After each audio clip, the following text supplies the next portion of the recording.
Hi there. Another week in the UK and another bunch of stabbings. It's been reported this week that in 2018 there's been 40,000 plus knife crimes in the UK. Now, considering the majority of them are carried out by young men under the age of 25, it comes to a pretty percentage when you take that all into account. So, what's the government doing about it? Well, at the minute, they're doing a lot of talking and more talking. They're talking about talking to communities. I love the word communities. Every time I say it, it makes me want to laugh. They're talking about education, having education programs in communities, having education programs in schools. Well, I'd just like to let them know that for the last 20 years, they've had an education program in schools. It involved having friendship benches in schools all over the country, in the playgrounds. How do they work out? So we can continue to listen to these liberal idiots, yeah, who jump on the bandwagon, bleating about the fact that these poor children, they don't have anything to do, they've got nowhere to go. Oh, bless them. They can't play table tennis, so they'll just fucking stab somebody instead. Okay? They bleat about how these children don't have a future, they can't see a future for themselves, despite the fact that there are more opportunities to young people in this country, regardless of the background, than there has ever been. The other thing the Liberals do is they blame poverty. It's a poverty issue. Well, if it was a poverty issue, then 50 or 60,000 children in this country would be carrying knives daily. That's how many are living in poverty. It's just bullshit. It's not a poverty issue. And also, there's the old, well, children aren't born bad, society turns them that way. Well, I beg to differ because children learn about right or wrong before they even go to school, before they even get properly into society. They learn about it as babies. As they're growing up, children learn about what's right and wrong by the effects their actions have on others. So if they do something wrong at home, they see mummy get angry. If they do something good, they see mommy being pleased. Children learn about right and wrong right from the get go. The bad children decide to take the bad route. The good children take the good route. So, what else is happening? I see that there's a lot of ex gang members being dragged in to the situation to give their valid opinion. Ex gang members who are going to turn up and be the heroes of the piece, talking to these young people. But these ex gang members are as much a part of the problem as anyone. They're the very fuckers who glamorized and glorified this gang violent shit in the first place. And also, do you think some of these hardcore youngsters who are carrying knives now are going to have any respect for these ex gangsters? No, they're going to consider them dropouts. That's what they're going to do.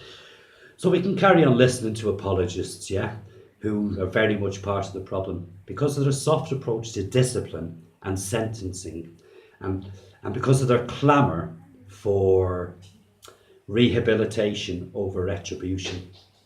In other words, they're to blame for the fact that there's little or no deterrent to these young men for carrying out these crimes. So we can carry on talking, or we can cut the fucking bullshit out, okay, and front up to the problem and face it head on. And the first thing you need to admit is the source of the problem. And although there are exceptions to this rule, the vast majority of these knife crimes and stabbings involve young black men from different cultures, which points to a cultural issue or a gang related issue.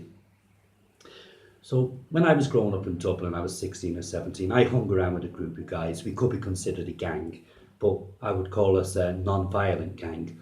But Dublin was rife with gangs then, violent gangs. And we were fearful. We were fearful of being chased or being beaten by these people. But I never carried a knife.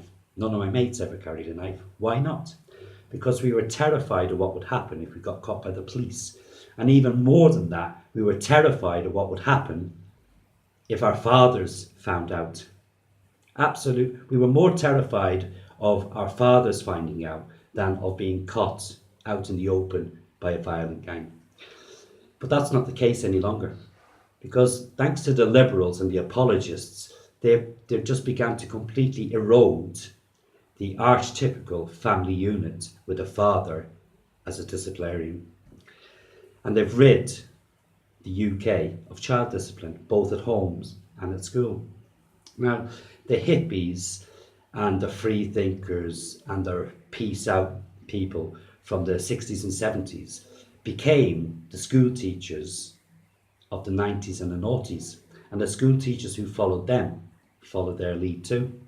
So basically, the children in this school have had 25 years of indoctrination.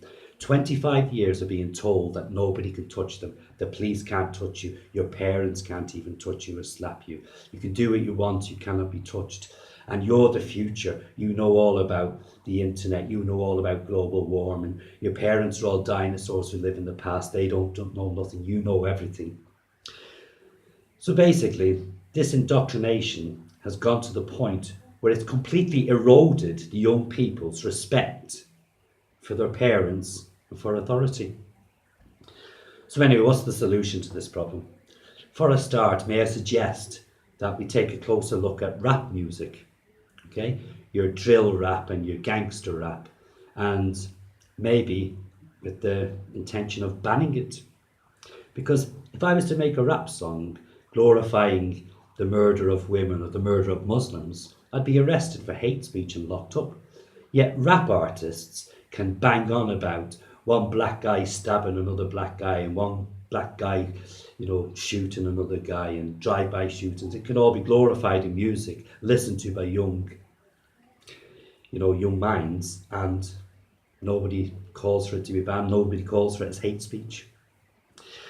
So the solution then, the solution is to accept the source. And as I pointed out before, despite some, aberrations to this fact, the vast majority are young, black, African, West Indian, wherever they are, males.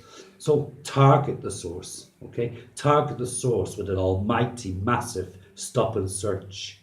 Just go bananas, You know the areas these lads operate in. You know roughly who they are, where to find them. Get in there, do a stop and search, get it done. You will eradicate 80-90% of the problem within months. But carry out these stop and searches without any fear of repercussions or fear of being branded. Once you catch these perpetrators, right, you need to dish out a punishment. You need to dish out a punishment that's as brutal as the crime. These perpetrators, you need to send a message out and punish them so brutally that all others will think not just twice, but 3 or 4 times before carrying out the same acts. So you also need to return discipline to the home, right? Return discipline to the schools. And if you get all these things together, ignore the PC brigade, ignore the libtards, ignore the bleeding hearts, ignore the fucking apologists. Just do it and get it done. Make the UK a safer place. Come down on the perpetrators with an iron fist and end this madness before it escalates further and more young people suffer as a result. Now, if you don't want to do this, then don't. Just carry on talking. Have your little fucking community talks and talk shit all you like. And just pray that it isn't your child who's next on the list. Till next time, take care.